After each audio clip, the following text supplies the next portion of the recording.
पढ़ करके लौटे थे बाबा साहब।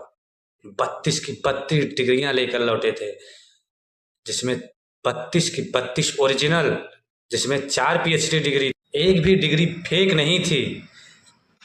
बाबा साहब जब अधिकारी बन के बैठे तो उनको फाइल फेंक करके दी जाती थी। बाबा साहब को सबके साथ का पानी पीने को नहीं मिलता था। बाबा साहब वापस आए सयाजी बाग में बैठकर रोए थे कि अगर मैं इतना पढ़ लिख करके मेरे साथ ये हो रहा है तो मेरे समाज के साथ क्या हो रहा होगा।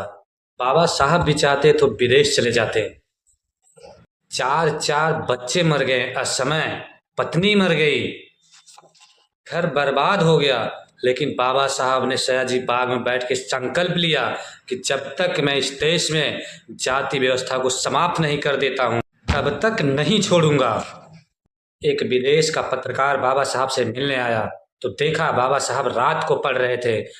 विदेश के पत्रकार ने बाबा साहब से पूछा, बाबा साहब आप इतनी रात को जाग करके पढ़ रहे हैं?